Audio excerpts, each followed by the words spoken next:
Hey everybody, welcome to Friday the 13th. Glad it's not Halloween, that would be really creepy, but end of the week and essentially the start of a new week. The last week before Thanksgiving is next week. So we have a full week next week and then I think we have one day and then we'll have Thanksgiving break. So we are moving on to Excel. So first I want to show you how to get Excel and make sure everybody can do that.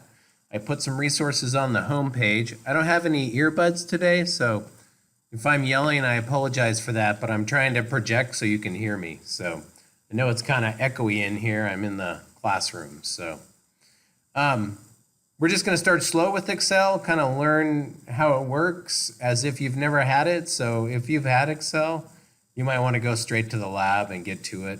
I'm going to talk about the lab at the end of this video, so I guess you could fast forward. If you've not had Excel, just let me explain a few things to you that are going to help, because I do want formatting in your Excel. And I want you to understand why I want formatting. So, but we're just going to start with some simple input information, and we're going to start with some simple calculations. So first, I'm going to pop into Blackboard and show you some resources, and then I'm going to pop into email. The way you get your email, that's where you can find Excel. Okay, then I'll pop into Excel. All right, here we go. So when you go into your email, I don't know if it looks exactly like this. This is what mine looks like. But the note on the home page says, go to the upper left grid, and that's this thing right here. So if you click on that, and again, of course, anytime you need to pause it, just pause it and then go do, if you're following along, do that with me. Just pause it and then do some work, then come back to this lecture. But this is where you get it, right? You can click on Excel and use the software, okay? So it's not necessarily a download, I don't think. I've not done this before, but I believe you can, drive the software and work with a new blank workbook. And it basically is opening up in, on the web, essentially, so you don't have to download the software, which is kind of nice. It looks a little different than mine, but I think it's going to work perfect for what we're going to do. All right, I'm going to close that and then jump into Blackboard and our home page. You can see that I've updated Friday.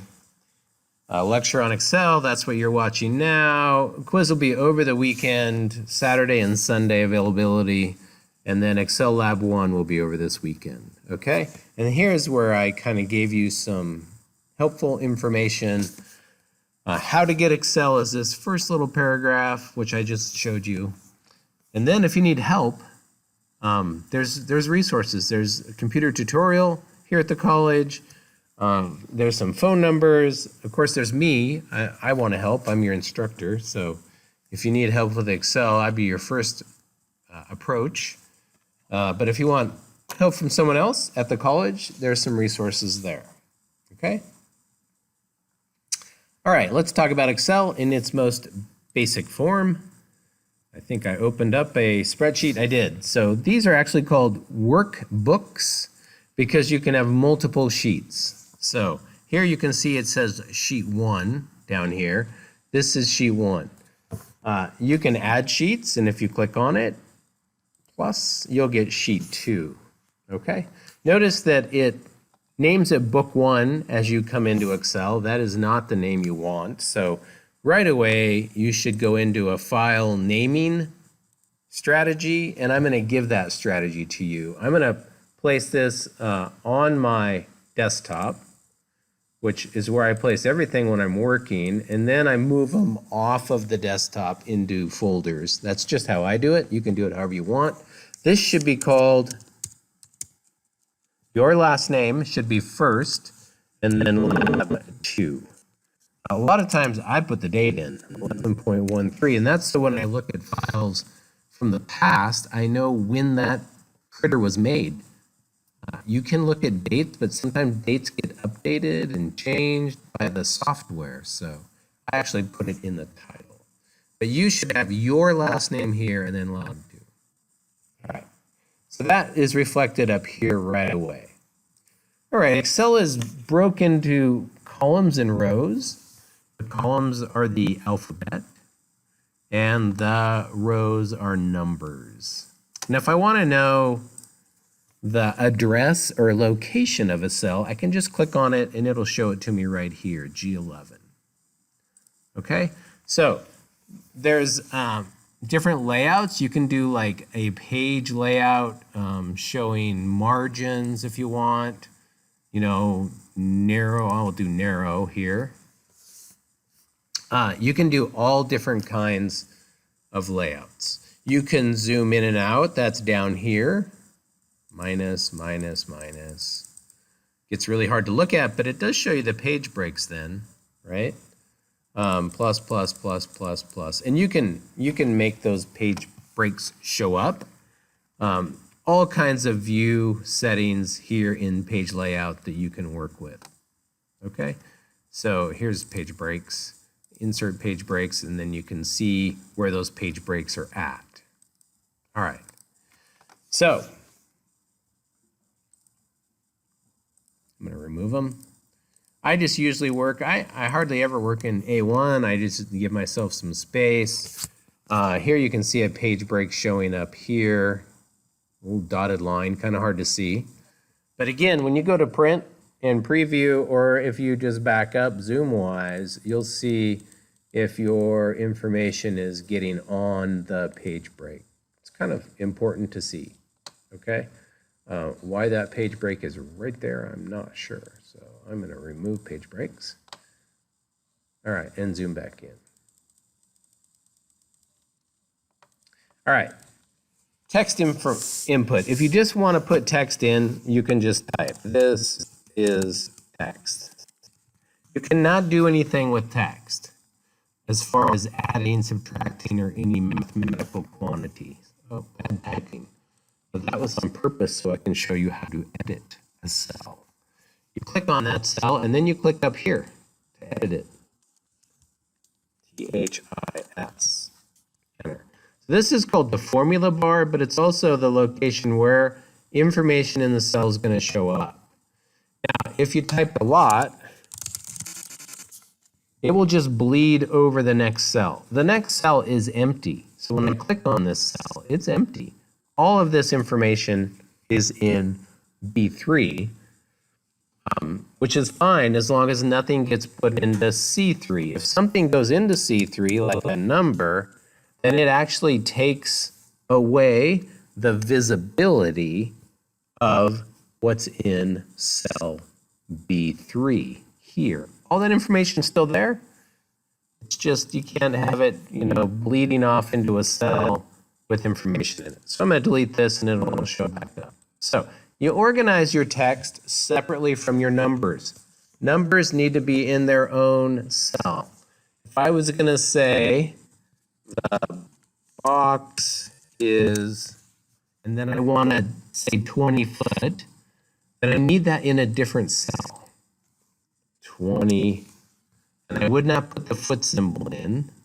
If I wanted a unit, I would literally put that in a different cell.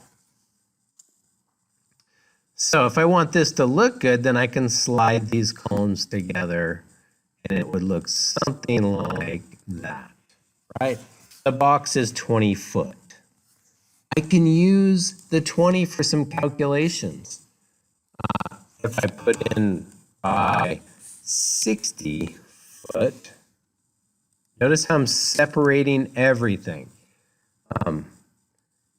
It's time consuming to set up a spreadsheet. Once you get it set up, it is very, very efficient to use.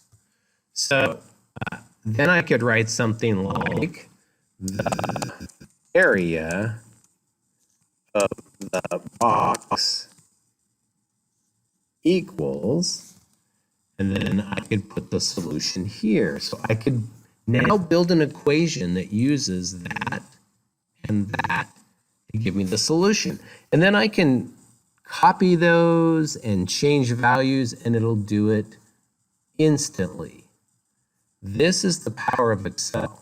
The combination of being able to put in alphanumerics, the text, and numbers to make sense out of something, right?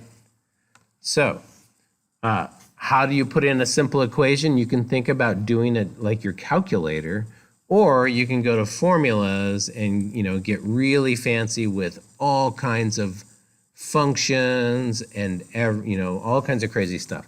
We're going to start with basic inputs for formulas, just like you would do it in your calculator, but instead of numbers, you're going to use these cells. And that's so the equation will update if I change the number.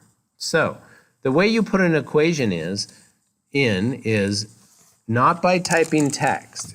You have to start the equation with the equal sign. And you see it gets put up here and also gets put down here, but that tells Excel immediately that, hey, this is going to be an equation.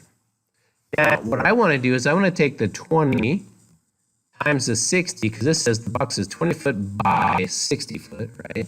In the area of the box, I want to build an equation. So I start with equals, and then I literally can just click on the cell that holds the 20, and then I can use the times symbol from my keyboard, which is above the 8, just like you would do on a calculator. You would choose the times symbol, and then another cell, this one. Notice how it does some color coding for me, so that's just so you can keep track of stuff. When I hit enter, it's going to take H5 20 times K5 60. You should always use your calculator to check this. Now, when the number sign shows up, that means the number is bigger than the available space. Notice if I mouse over it, it tells me the answer is 1200. That's correct. But I have to make this column a little bigger before it'll show up. Okay? Now, again, the unit would be feet squared. So I would need to put that in. Now, there is a whole bunch of formatting that is available in Excel, just like in Word. So if I click on this, and then I click on this, right, I can then format that too. If I go to Home, I can see the font information here, and I can open that up in this little right corner. And I can say, oh, you know what I want? I'm going to make it superscript. Remember, I have the 2 highlighted up here. I made that highlighted. So I said, okay. Now, you might want to rewind that. I can watch that again. I'll do it one more time. I hit escape. So I come up here and I highlight the 2, go to the Home button where the font information is, and there's a little hole down here. And I can say, oh, I want it superscript. Okay. Good. See what it does? It makes the feet squared. It's beautiful. That's the little simple things that we want to do in our spreadsheet. Now, what about all this grid action? That doesn't look so good. When you go to print, file, print, you'll see that it doesn't show all of that grid information. It is just going to show what is on screen. Now, it looks like I'm off screen, right? So I'm going to go back and say, oh, I must be past a page break. Page break must be like, I don't know, in here somewhere, right? So I'm going to get rid of this, delete. I'm going to get rid of some columns, and you can do that anytime, but be careful because those hold information sometimes. But if you highlight them, I'm highlighting them by choosing the A and just dragging it across. So that's just pressing it down and dragging it. Then I can right click and I can say delete, and it'll literally get rid of those unused columns. Be careful because it's infinite. If you have information down below, it'll take it away. Okay, so now if I go File, Print, again, it's going to this, but I'm going to say Active Sheets. It's giving me this. Not sure why it's not giving me the rest of the information. That's odd. Yeah, it's putting it on a different page for some reason. So the page breaks are a little messed up. I must have did something. You see the page break here? Super messed up. So I must have done something when I chose it for page layout. So I'm going to try and solve this problem. I'm going to go back to narrow margins. I'm going to get rid of these reset all page breaks. So maybe this will help. Now I'm going to go File, Print. Yeah, see how it shows up? It shows up just as a clean piece of paper.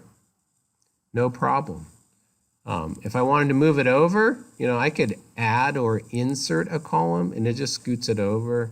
I can add, insert a column. I'm right-clicking here, right-clicking, and just inserting. Okay? And then these can be drug around. Now, all kinds of formatting is available. Like the print, maybe that doesn't look so great. Like there's no lines or underlines or, not enough text and information. I'm going to want some good narrative and a nice organized spreadsheet. So to do that, all you have to do, you can choose cells and you can go to the home area, and there's all kinds of underlining you can do here in the font area. Like I can give it a double underline, right? Oh, I did not just a double underline. I did an underline top and bottom, so I want just that one. So this is a good thing to show you. Once you get lines in, how do you get rid of them? Well, let me tell you, it's not easy, but there is a no line choice. So notice how I chose this, highlighted these two cells, and then I said no lines, no border right there. And it'll literally take them away. So now I have the solution underlined. That's kind of nice. Maybe if I had a table of information, I might want to add lots of horizontal and verticals, so all the borders, like that. So now when I go to File, Print, it looks like this, which that's not very pretty, but I think you get the point, is you can organize and present information beautifully. Now, let's look at that equation again. If I click on it, I see the equation, right? It gives me the solution here. It gives me the solution. But if I want to see the equation or change it, then I just can click on it and I can move things around or change it. Hit escape to get out. Always hit escape if you want to not do something. But if I want to change the size to 30, that area should change. And this is how I will look at your spreadsheets and I will test them. When you have inputs, this would be an input, 60 and 30. And this would be a output equation. I want it to function. So when I go in and change the 60 to a 40, then it should change to the appropriate number. Okay? That is going to be the basics to your first spreadsheet. You're going to have a lot more narrative than that. You'll have a lot more formatting. The equation will be super simple, and you're going to produce it and then submit the file to Blackboard. So be really good if you looked at everybody else's and see how they did it. But make it clean and organized, and I think you have enough general information now to build it. So good luck. You'll have to find that assignment on Blackboard. It'll kind of explain what you're going to do and what data you're going to use. So look it over and try not to forget anything and make it as clean and pretty as possible. Okay? I might have you create probably not. You'll just submit the file, the Excel file. And if you have any problems with that, getting Excel or anything, just reach out to me and I will help you, okay? We'll figure it out. If you have any problem uploading the Excel file, just email it to me then instead. See if you can do that. Make sure you can get it saved down to your computer, and then you would email it then. Okay? All right, good luck.